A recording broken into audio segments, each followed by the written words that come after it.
Excellent. Well, welcome everyone. Today is Wednesday, August 20th. We're going to do a webinar on one of the newest and very exciting features released by Horizon 3 called Vulnerability Management Hub.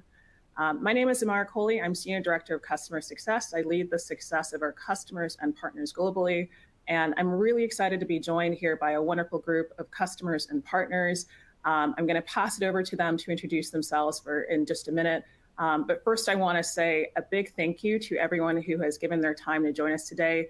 I'm not sure if you saw in the news, but we recently were announced as number 121 on Inc.'s list of fastest 5,000 growing companies, and we were number one for cybersecurity. And we couldn't do this without customers and partners like yourself. So please stay tuned for what is going to be a really exciting webinar where you'll be able to hear authentic voices from people who are solving challenges just like yourself. So joining me today, I'm going to first pass it over to Don to introduce himself. Well, good morning, everybody. My name is Don Devaney. I am in charge of IT security at Royal Roads University in Victoria, British Columbia on the west coast of Canada. I wouldn't expect that you would be familiar with Royal Roads University, but you've probably seen us in the movies. Our castle and grounds are quite famous, and we've we starred in the first two X-Men movies, and we were in Deadpool, and Disney and Hallmark come up here all the time to film. So I am the IT security department. I'm the SOC analyst. I'm the incident handler. I'm the security awareness presenter. I do it all. And so that's a little bit about who I am and who we are. Excellent. Thank you so much, Don. Lewis. Yes. Hi, good morning, everyone. Lewis Kemp, Cybersecurity Operations Analyst here at Recology in the Northern California, in Sacramento area. Headquarters are in San Francisco, and I'm really honored here to be here today with you guys. I've been in cybersecurity and IT for about 15 years, and also a member of ISC2 and ISACA. Excellent. And rounding us up, Nelson. Yes. Hello, everyone. I'm Nelson Reis from eSecure. I'm in Switzerland. So eSecure is a Swiss cybersecurity company, active for more than 25 years. We're about 25 employees, and yeah, we have over 1,000 customers over here. Yeah, we had the chance to work with Horizon 3 for quite a few years now. So around 2 and something, so almost 3 years. Excellent. Well, thank you. And you're going to have the opportunity to hear from all of these speakers in a roundtable we're going to do. But first, I want to get us started on our agenda. Okay, so I'm going to kick us off with a little bit of what I find is to be really important is you hear from people who are experiencing things in the trenches just like yourselves. So we're going to kick us off with a little bit of a customer story. And hopefully that should spark some ideas and questions that you might have for some of the speakers in the roundtable. From there, we'll talk about the inside the hub, where vulnerabilities meet their match, and just a little bit of why we've built this feature and how it's going to help address your biggest remediation challenges. Finally, we'll lead into the roundtable where you'll hear specific questions. I'll be the moderator on this panel with Recology, eSecure, and Royal Roads University, and then we'll open up to Q&A. But first, what is this all about? Well, one thing that's really important to us here at Horizon 3 is that we're really getting our customers on this path towards continuous validation and not just chasing compliance checklists. So this is an example of one educational customer who is able to cut 95% of their critical risks and prepare for an audit with proof that their auditor is needed to see that they were actually improving their security posture over time. This was a challenge where their IT team only had 2 people, and they had a mandatory week-long pen test run by a third-party auditor. So lots of pressure situation, and the solution was they partnered with us to run internal, external pen tests, also make sure they were testing their Active Directory, and then planning for efficient active attacker scenarios as well using our insider threat.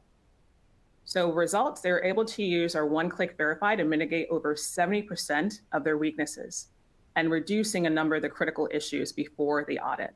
So this is a quote that we shared from their CIO. We found the vast majority of our vulnerabilities and we closed them. And they had very little to find when they got to the audit. So now a little bit about traditional vulnerability management. So here's essentially what it looks like. It's fairly linear and it's compliance driven, often dictated by frameworks like NIST, ISO, PCI, and HIPAA. Step one is detect, cataloging every vulnerability that we find. Then you're assessing, determining severity and potential impact. Next, you're prioritizing, evaluating the trade-offs and deciding what to fix first. Then you finally get to fixing, remediating or mitigating those vulnerabilities. And finally, you're verifying, documenting all the steps you've taken, often for compliance reporting. So on paper, this looks sound, but in practice, it's slow, it's siloed, and it's focused more on compliance and actually stopping real attacks.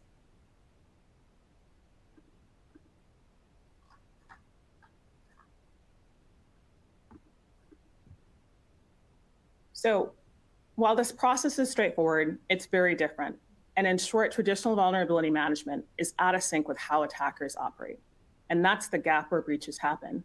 Our mantra is to turn the map around in attackers and to really think like an attacker. But first, let's think about where this is breaking.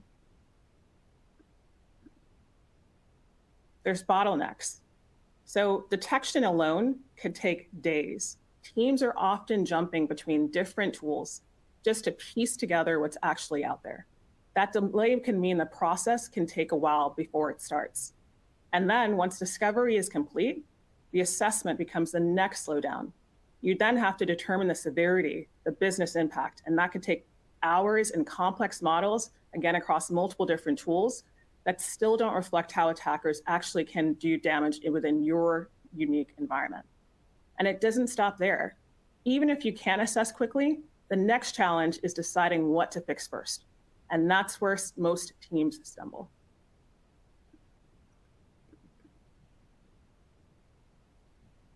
Why is this important? Because this is where you want to weigh vulnerabilities against actual real business risk and then attacker likelihood, so you can focus your efforts on what matters the most. But in reality, a lot of prioritization is ad hoc. It's driven by a gut feeling, or maybe a compliance deadline, or whoever shouts the loudest. Without a single source of truth that's reliable, teams end up trying to fix everything, which isn't possible, and there's just not enough time in the day to do that. So you have to make priority decisions in the blind.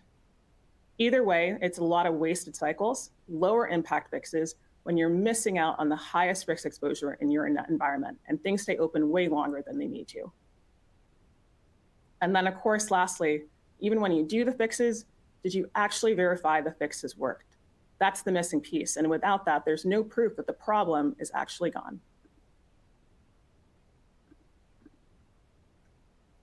So ideally, you would confirm every remediation worked before closing it out, making the fix be proven that it's safe. But in reality, this often falls on the same people who handle the initial fix. And by that point, they're moving on to the next fire. Without the timely verification, something that's unpatched or partially fixed can still sit undetected and giving attackers a second chance, sometimes with even more knowledge about your environment than they had before. So in short, a fix without verification is just a guess. And in security, guessing is just not good enough.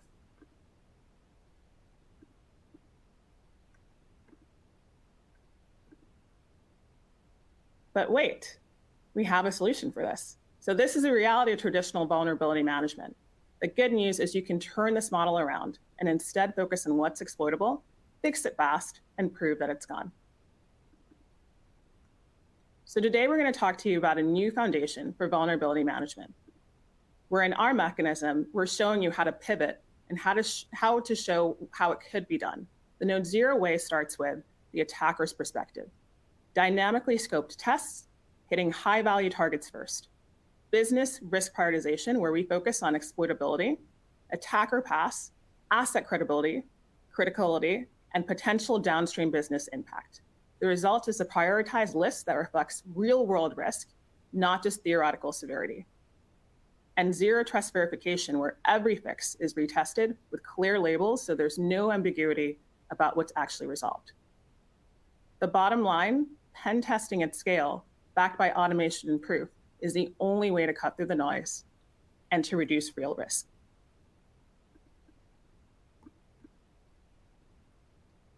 Here's a little bit of a glance of how H3 transforms vulnerability management into a fast, focused, and verifiable process. Just 4 steps and 12 clicks from detection to proof. Step 1, you're launching a dynamically scoped pen test that automatically prioritizes high-value targets. No guesswork, no manual scoping. Step 2, you're using NodeZero intelligence to instantly prioritize by business risk, factoring in exploitability, attacker pass, asset criticality, etc. Step 3, you're dispatching fix actions directly to the right teams with the full context so they know exactly what to fix and why. Step 4, finally, you're running a one-click verify targeted test to verify the fix. Vulnerabilities move from open to mitigated, or they don't, but you'll know for sure. The entire cycle is quantified, auditable, and repeatable. And because every step is designed to cut noise and focus on provable risk reduction, teams can move faster. So next, I'm going to show you a little bit of a sneak peek of the actual feature itself.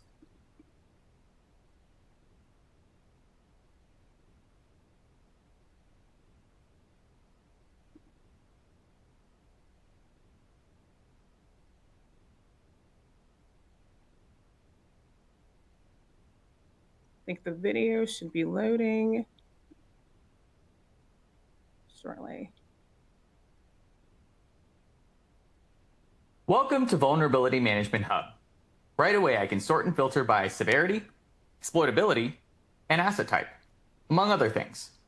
This makes it easy to focus on what actually matters. Here's a critical finding.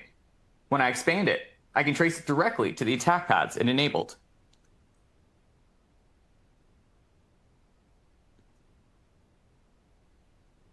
Using the menu on the right-hand side, I can also create a note to add context, collaborating with others at my organization on key vulnerabilities to prioritize.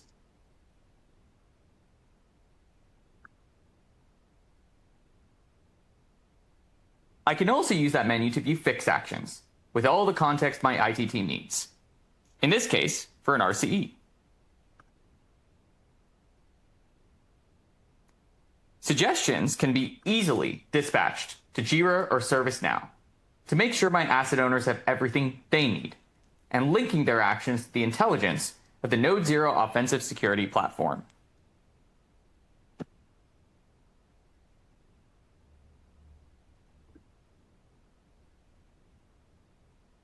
With one-click verify, a fast, targeted remediation test, I can quickly prove the fix worked, instantly closing the loop with confidence.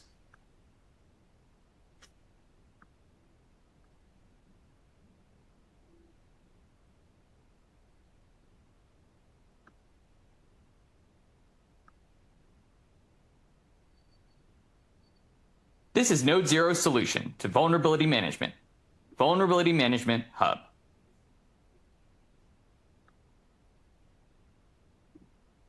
All right, with that, just a quick recap. So here are some of the game changers that you can expect with Horizon 3.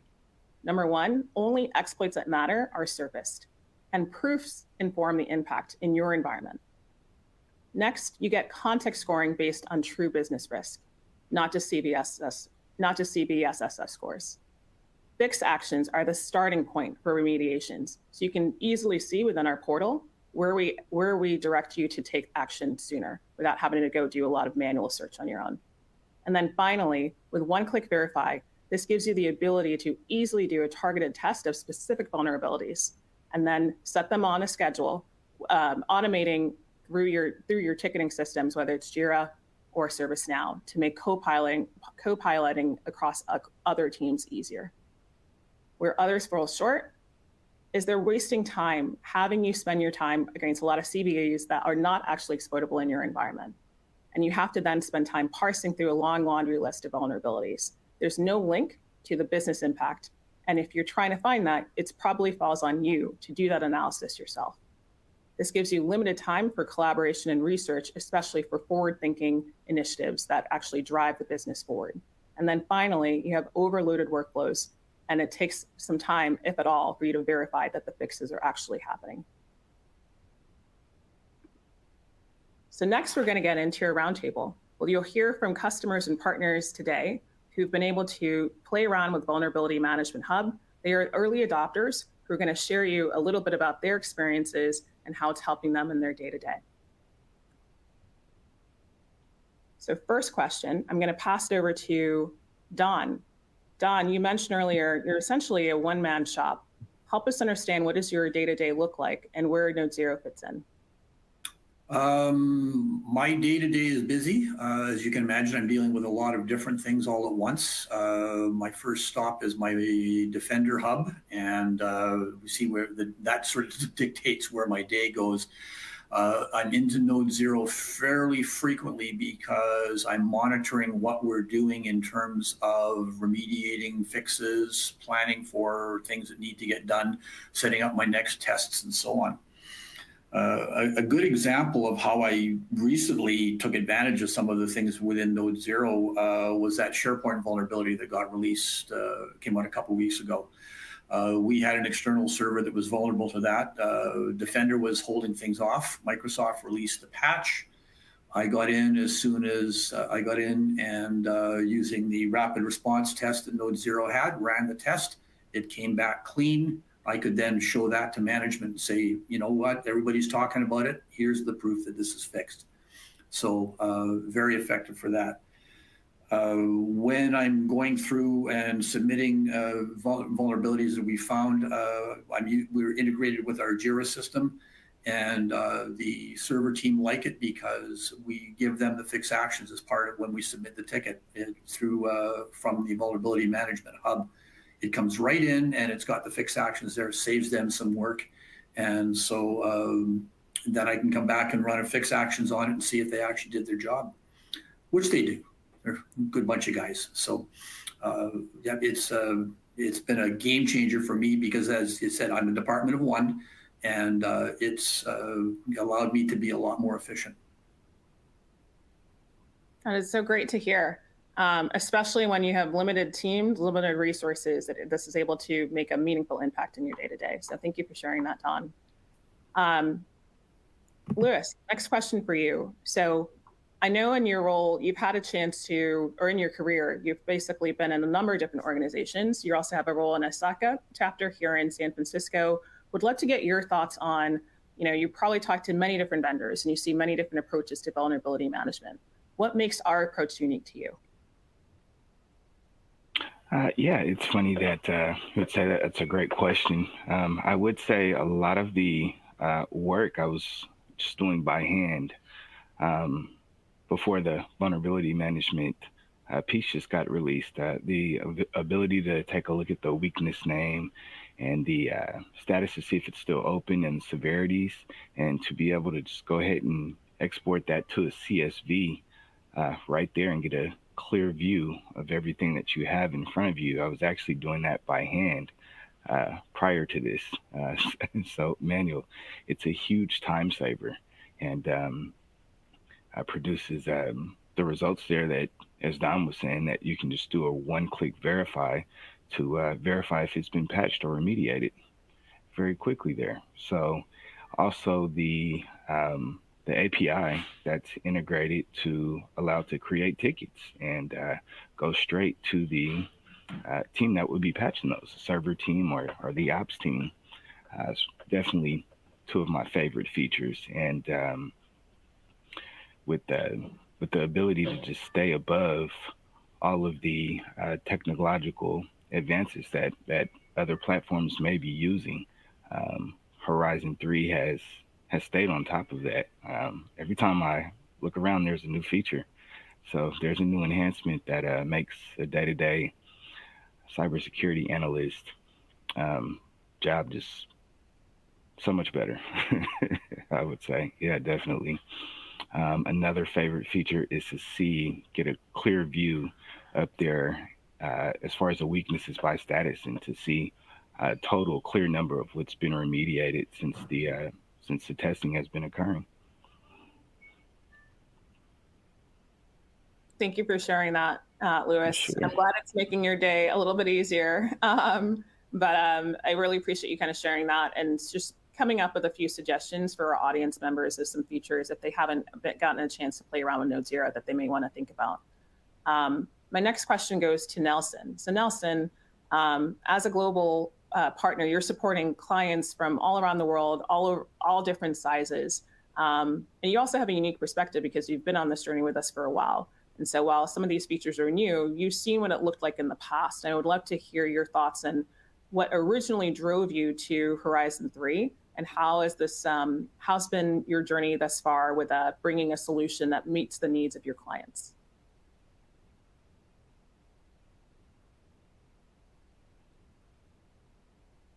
Sure. So yeah, thanks for the question. So indeed, so what drove us to Horizon 3 was, so first, we're not doing at all the pen testing things. We had worked with some vulnerability management solutions in the past, but actually this was not giving sufficient results to customers because as you mentioned initially in the presentation, they end up with thousands of vulnerabilities to fix, and they don't have the resources to do it. And they don't even have, let's say, the view of the real risks for their company. So most of the time when you scan for a vulnerability, you have like a generic severity that is applied to it, but actually it doesn't really reflect, let's say, the risk in your environment. So this, I think, is really the biggest thing that Horizon is actually bringing to us and our customers is really to focus, let's say, the resources that we have on the things that really matter. So the real critical issues. Yeah, when you're dealing with vulnerability management, when you're overwhelmed with all the things, you can't focus and you can't really know what is really important for your network. And this is, say, a key changer. And for the new, let's say, vulnerability management system, I would say that, yeah, the data was already there, as you mentioned, so we're a long-time partner. So most of the things, we were able to see them already, but we had to really, let's say, navigate between the different pen tests and different data that was in the platform. So what it actually brings us today is like just a single glass panel glass on all the vulnerabilities that are present on the systems. So that means that I don't have to go to each of the pen tests to see what occurred. So I just have a panel where I can just check the vulnerabilities, their criticality, their real criticality in your network, so the impacts. And then, yeah, as all the other presenters mentioned, you can really, let's say, send notes, add things, change the status of a vulnerability on all this. So this is the operational thing. But I think the real thing is visibility about the real risks for the company. I'll love to hear it. So it sounds like the visibility of the real risks is really critical to your clients and a big part of how you are able to have added credibility as their trusted partner. Yes. We also have a couple questions coming from the audience. So I'll take one question here coming from Will. So it's obvious that this approach from vulnerability management, it's a, oh my gosh, so many words, is a culture shift from the normal approach. How do you navigate this change among your teams and executive leadership? Does anybody want to take that question? Sure, I can take that. Yeah, just as Nelson was just mentioning there, instead of having to go ahead and dig into the pen test there, once you click on the tab, those vulnerabilities are already there, and it's updating. So it's going to let you know what's open. The open items are right there at the top that are first. So there's no digging around. It shows the severity as well there. And from there, you can just do a one click. You can check the box there and go ahead and take action. So you can go ahead and add your notes there, or go ahead and just run your one-click verify. It's going to give you the date of when it was first and last seen, and So yeah, I mean, it's right there. There's no digging around. It's front page now. I love to hear it. And just navigating kind of like changing mindsets. It sounds like for you, you found effective just having the proof within the portal in one single place to show, show the results, show exactly how NodeZero is able to achieve the impact within your specific environment, and then be able to credibly arm your teams with the right information to tell the right story. I can maybe add just something, because indeed, so I think the question was more about the traditional scanning. So I think that what is important to tell maybe to the management is that for doing it the traditional way, and if you want to fix like 100% vulnerabilities, you would need like maybe 10x the size of the teams that you have today, because there is more and more software, more and more vulnerabilities. So there's no way for humans to cope with that. So actually, you need to change the way you see it. So the way we've been promoting it to our customers is really to say, okay, now if you know that you have like a very high severity vulnerability in your network, why would you care about like the hundreds or thousands of vulnerabilities that have zero impact in your network? Why would you do that? So just focus your resources on the things that matter. And I think that this is something that we've been able to change also in let's say in our customers' mind.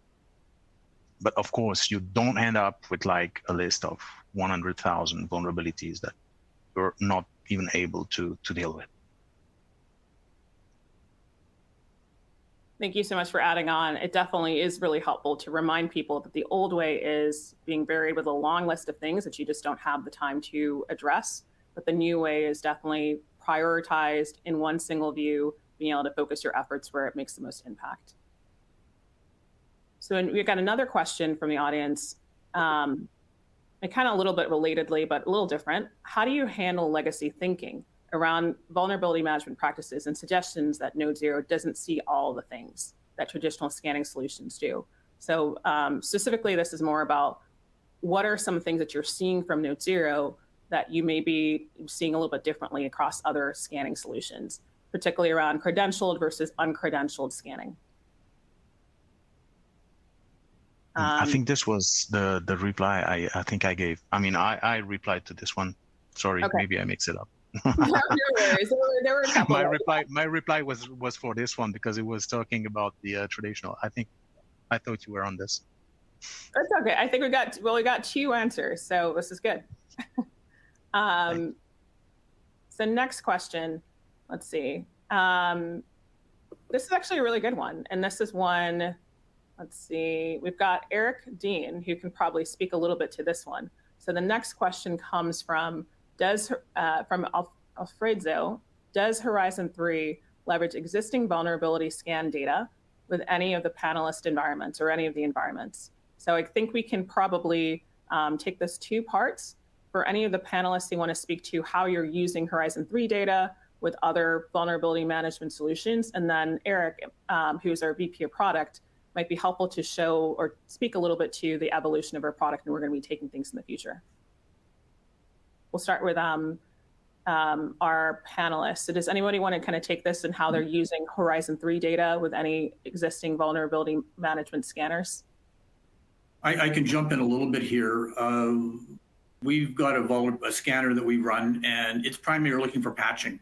So it tells me have patches been applied and so on and so forth. But it doesn't talk. It can't tell me anything about how about any configuration vulnerabilities, expired certificates, and a number of these other things. And NodeZero is just magic at picking that stuff up. So they kind of complement each other in a way. We now have we know what patches need to be applied in this cycle, so we get on with that. And then we run a test through NodeZero, and we see any of those vulnerabilities were fixed. Plus, we know that this server has a certificate that's expired and needs to be picked up on or something like that. So they complement each other, at least the way we're using it. Yeah, and I can add to that. Thanks, Samara, for the intro. Again, my name's Eric. I'm the head of product here. So this is a great question. How do we leverage existing VulnScan data? So today we do not pull in any VulnScan data. However, we've received that request, which is, I think, is where this question is coming from, is, hey, I've got all these open windows in my building. It's a 3-story building though, so which buildings do I need to go shut like tonight before, you know, it goes dark? And so we are looking at opportunities to pull in vuln scanning data and marry it with our exploitable vulnerabilities and weaknesses on top of that to map them, so you can see your big picture of all your scan data, as well as it mapped to specific exploits that we have found. And that's something we're exploring to see if it's an option. Like right now, as you heard, customers are doing this more manually, so we can really complement those solutions. And it kind of goes up to, I'm just going to answer a couple other ones really quickly while I'm at it that are related. Sorry, the list is moving around on me a little bit. Lots of questions coming in, which is great. Are you a competitor to Tenable or other vuln scanning managing companies? Not directly. Like, we take a totally different approach. We often complement Tenable, Rapid7, Qualys, and other vuln scanning tools. There is a place for those tools, especially for PCI compliance, where they need a approved scanning vendor. We're not an approved scanning vendor. We don't do scanning. We take the mindset of an attacker on how an attacker would actually get to domain compromise and get to your critical assets and your crown jewels. And then we show you proof on how the attacker is going to do that, so you can go protect those critical paths and those crown jewels. It's a different approach. We have had customers replace their scanning tools as a result, but also we complement the scanning tools. So we are not a direct competitor with those other tools. And I'm going to jump to, do you still need to see a need for traditional scanning tools? In certain cases, for compliant cyber insurance. It depends on the cyber insurance company. Sometimes they have a checkbox that says must have a full scanning vendor. Sometimes they say, hey, tell me, are you doing pen testing? How often are you doing pen testing? So it really depends on the cyber insurance company and what they need.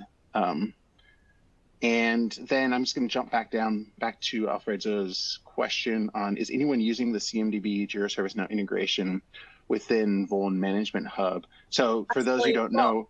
Well, Eric, one of our panelists, actually, Don, is. So maybe Don, want to kind of speak to your initial experience using the Jira integration? Sure. Excuse me. We just turned that on fairly recently, but it's been excellent, because when I pick something that we want to create a ticket on, it will create the ticket, use the API to forward it into our Jira system, and when it does that, it also includes all the fix action information. So the team that picks up the ticket doesn't have to do any of the research. They've got all the information they need right there, and they can grab it and get on with getting the job done, which is and it's a big time saver for me, and it's a big time saver for them. They've got the information they need, and they can carry on with the work they have to do. So it's been working well so far. I don't have to go from one interface with NodeZero, grab all the information, go into my Jira, create another ticket. Don't have to do that. It's just done for me. Saves me a bunch of time, and I'm all about having time. I'm all about time saving.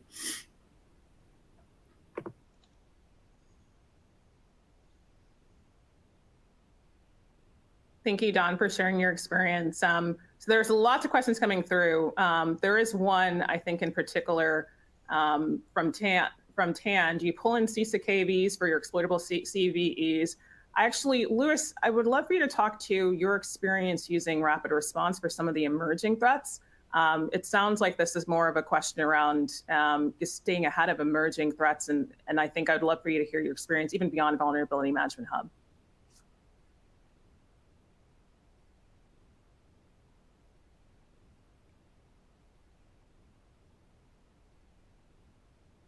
Oh, wait, I just remember, I think Lewis probably had a little bit of a time.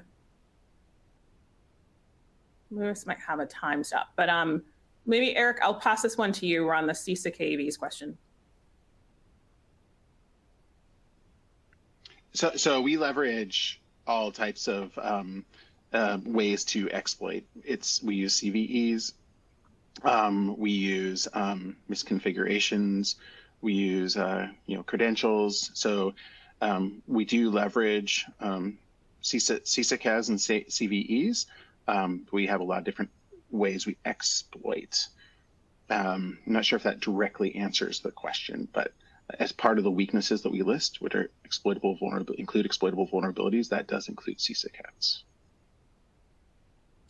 I think so I'll probably pose for the person who answered or asked that question, and if you want to elaborate a little bit of what you're trying to do.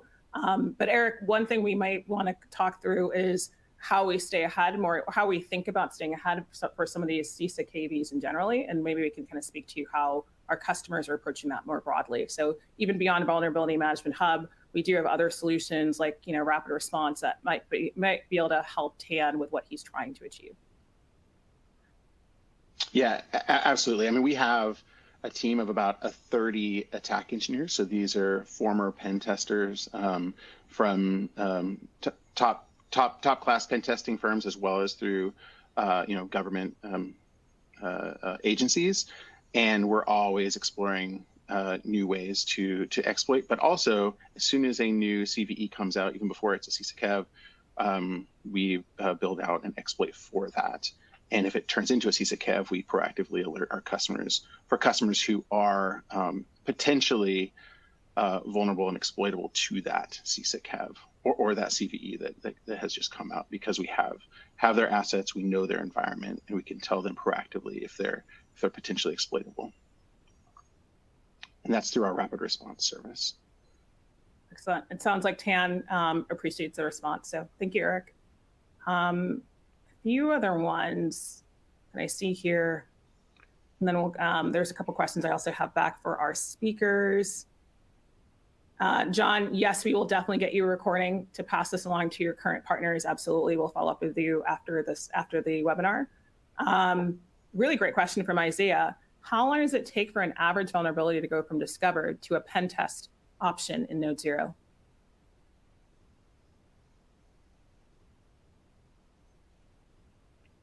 I can go ahead and take that. It really, really depends. I think when you say vulnerability, we're talking probably like a CVE. So we have, again, researchers on staff to identify vulnerabilities and build exploits immediately when they come out. So it can be within a day before it's in the product. But it really depends on the CVE, and we have analysis on how critical we think that CVE might be as far as exploitation.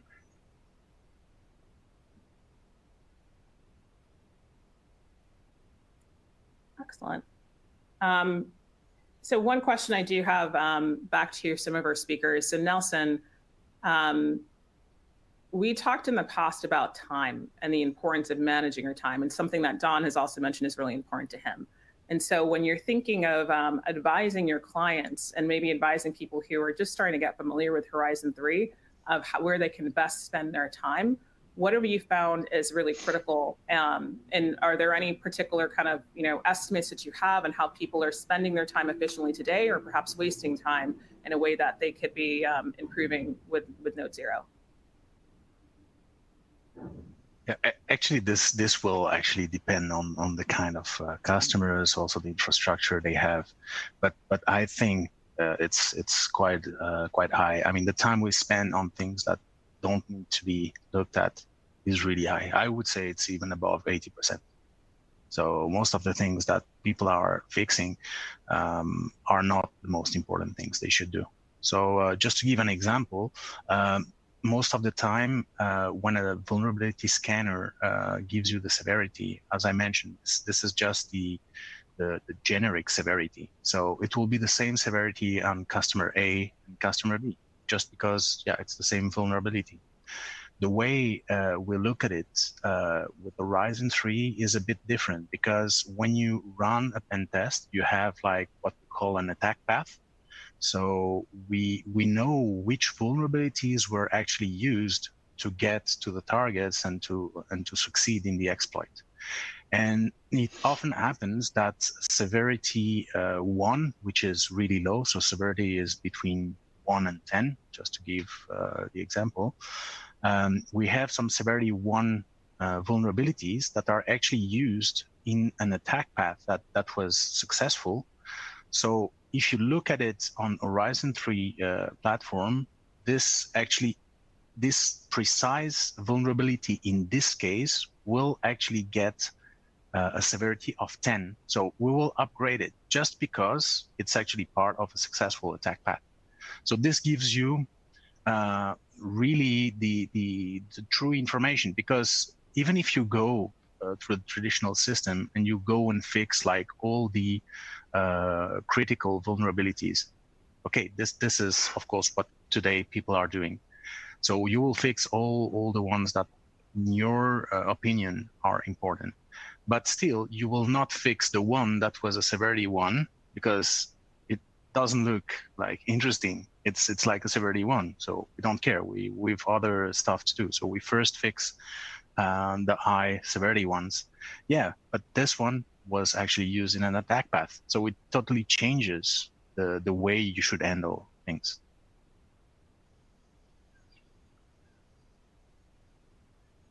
I don't know if this replies. Very much appreciate it. I think it's a good reminder that what we see in other systems is a high or low severity. It doesn't always have that context awareness. And exactly. What we're trying to do with NodeZero is to give you that context awareness so that even something that looks like it's a lower severity can actually be exploited within your environment. Yes. So there's a few other questions here, tons of questions, which we really appreciate. Really always great to see high engagement from the audience. Question from John Larrabee. Without having either of the ticketing products in use, can information be passed via a ticket, be grabbed for use to be passed on the responsible teams? One thing I will say is that our features do have extensibility through APIs. And so even if you're not using a known ticketing system like a ServiceNow or a Jira, if you have someone that is skilled with APIs, you can definitely pass the information to the appropriate, especially if you're using like a homegrown solution or something like that.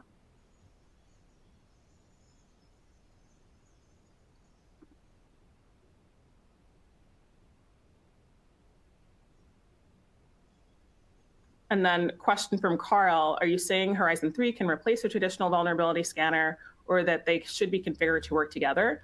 Ultimately, it depends on what you're trying to achieve. If you're trying to achieve true exploitability, we definitely really recommend our approach, as the panelists have also shared their experiences. However, we can also be seen as complementary depending on what your ultimate goals are for compliance or any other reasons you might be needing another tool. We will say that what we're seeing across our customers and partners is there's a lot of tools out there and limited time, limited budgets. And so it's really about spending your time and your money as effectively as possible.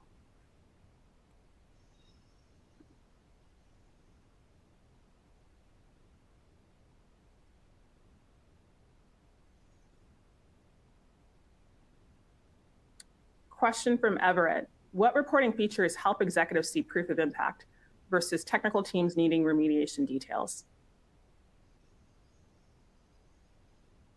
Let's see. Eric, do you want to take this one? Which question are you reading? What reporting features help executives see proof of impact versus technical teams needing remediation details? So in our product, I don't see that question for some reason.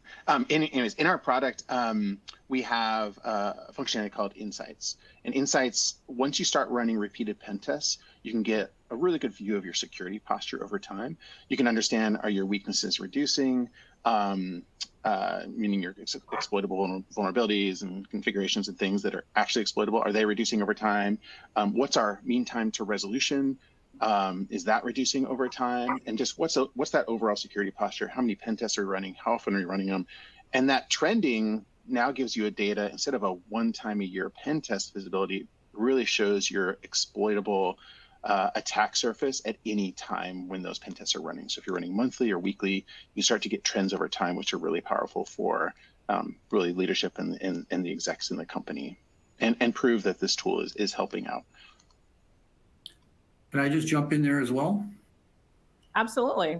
Yeah, so there's a couple of other tools. In the there's a graph in the vulnerability management hub that I'm starting to watch because it shows that my number of vulnerabilities is going down. So that's always useful. The other thing that I've found that's been helpful is there's a number of these of the diagrams and visuals that NodeZero produces, showing the attack paths and so on, and they can be we can click a button and remove all the information from it, so to anonymize them basically, and those screenshots make great visuals for reporting to executives. I can put those in a report and say, look, there it is. That's how they got to our system, or how an attacker would get to our system, or this is what happened, and this is how we intend to fix it, and or how we fixed it. And I found those to be very useful as well. Appreciate you, as always, sharing your experiences. This is hopefully really informative and helpful for our audience today. So lots of questions still. Let's take a look at this one. Question from Jamie. Does Horizon 3 actually allow you to exploit the vulnerability when it's discovered? Or does it identify an exploit and stop there?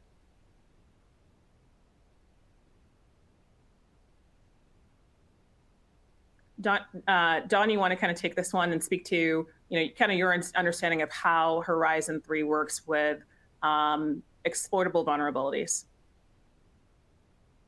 from the discover phase to really just kind of like, what do you do next from the discover phase, and why we are particularly focusing on vulnerabilities that we are known to see are exploitable in your environment. Right. So if it sees that there's a vulnerability there, it will try and exploit it, and it will tell me that it owns me, and not a great thing to see in one respect. You like to think that you caught it, that you were prepared against it, but now at least I know what reality is, and I can get around to fixing it. So it will definitely do that. One of the really great ways to do that is to run a combined phishing pen test with or phishing simulation with a penetration test. That will really open up some vulnerabilities for you that you can then find and fix. Excellent, great recommendation. And on that note, I just want to remind our audience members, with NodeZero, it is a very comprehensive platform of a lot of functionality that's all geared to make you and your environment as secure as possible. So what Don just mentioned is an example of a phishing test you can run in tandem with a really successful phishing campaign. And you can use that to perhaps update your user awareness training and how they're setting their passwords. We also have the ability for you to use our feature called password audit. So that might help you inform how you are, do you have the most secure credentials as possible? Or is that another way for attackers to get easy access into your environment? Because we do find that the credentials, the misconfigurations, usually the lowest hanging fruit are the ways that they're getting a foothold into your environment.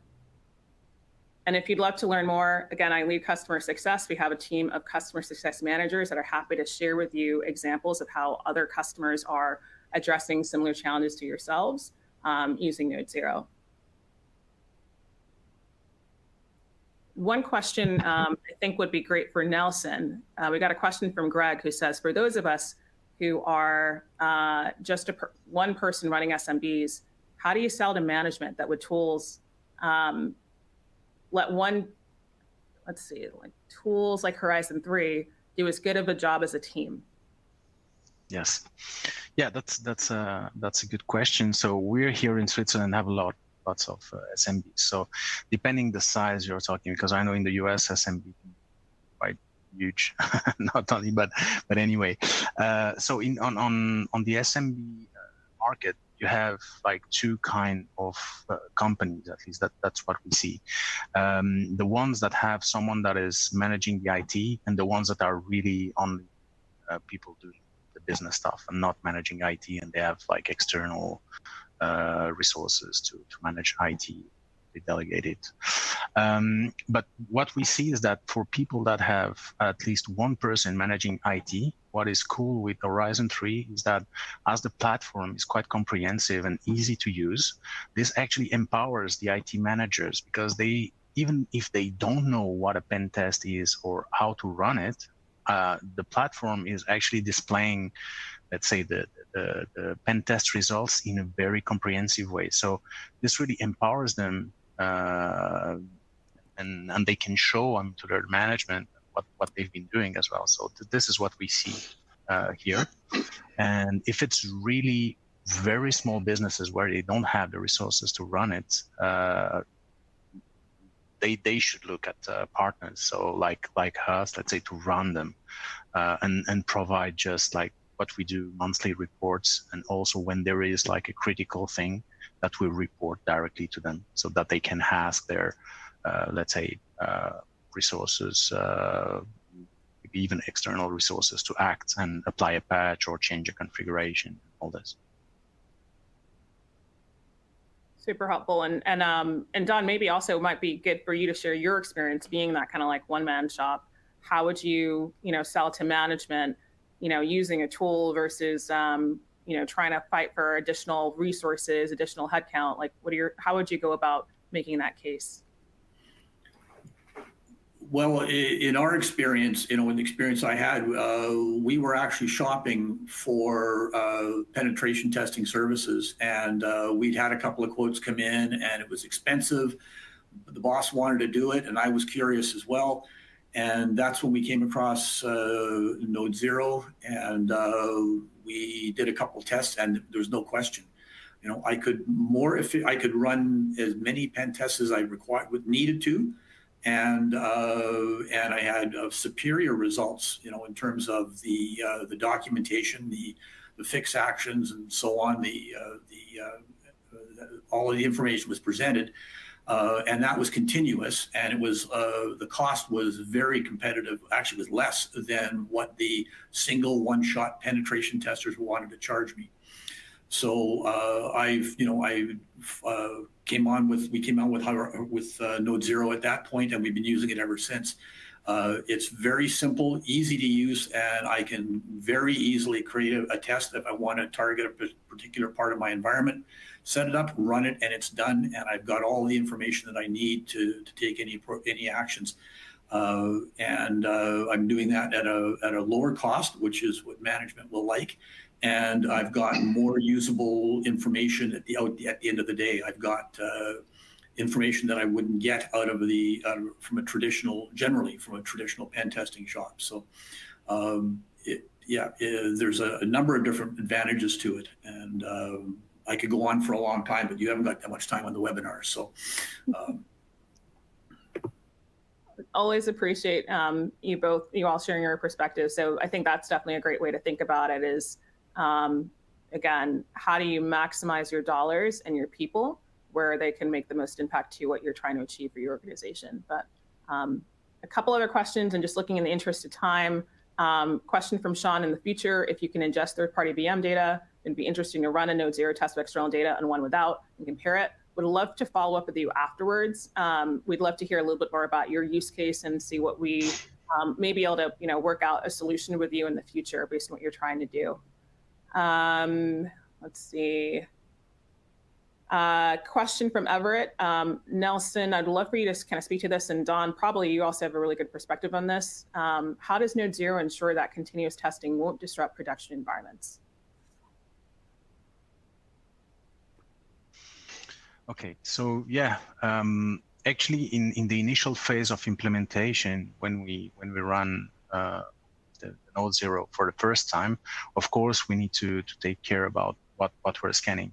So the things that we've seen where we had like sometimes some stability issues were really related to very old devices. So like, for example, payment terminals or things that weren't updated for like more than 10 years or whatever. So we didn't have real instabilities on normal systems. So what we actually do is that we perform the pen tests on this kind of machines on some time frames where the things are monitored as well. So in case there is a failure or whatever, we can choose the time we do it. And usually, let's say most of the time, once we do the first test, and if we see that this doesn't cause instabilities to the systems, then we can just leave it normal and integrate it in the normal pen test. That's the way we address it.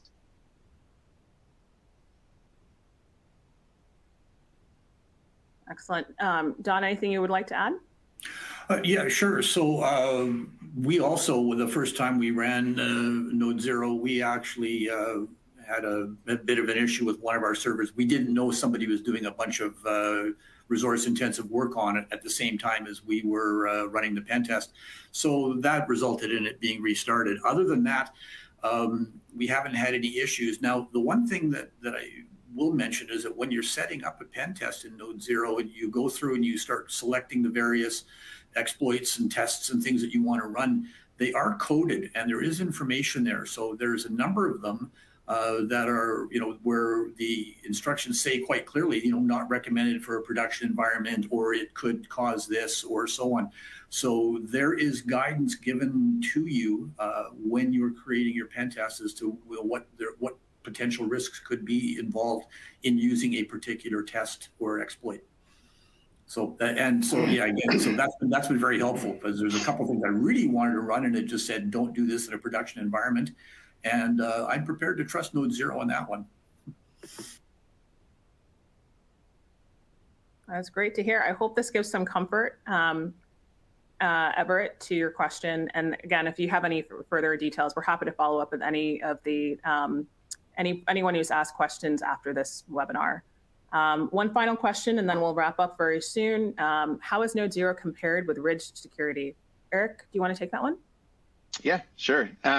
We don't see Ridge Security too much, but from what I know of Ridge Security, they do similar things. They're actually it's an appliance. I believe it's called a Ridge bot, and you deploy it on-prem. So it's for internal pen testing only, and then it'll verify your vulnerabilities in that network, and use different attack methods to verify that vulnerability.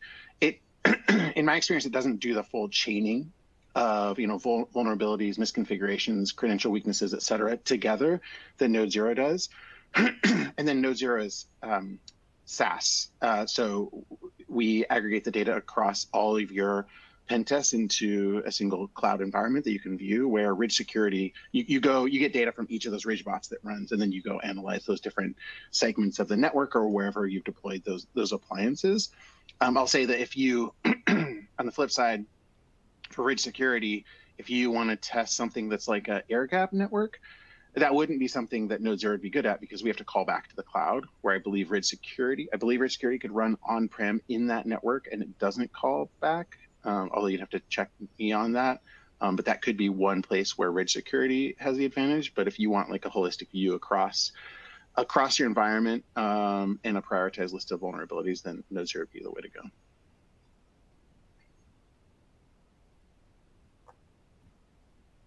Excellent. Well, with that, I know we just have 1 minute left. Just going to round us up for a little bit.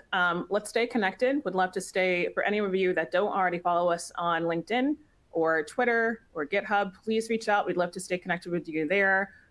If you're actively looking into Horizon 3, please reach out to your account team. We're happy to follow up with you on any of the questions you may have raised here or questions we didn't get a chance to get to. And again, just really thank you for your time. Thank you for your engagement and the very thoughtful questions. A big thank you to our panelists, Dawn, Nelson, and Lewis, for giving their time out of their day-to-day to share a little bit about their experience using NodeZero, and also some suggestions on how you can make the most of your security program.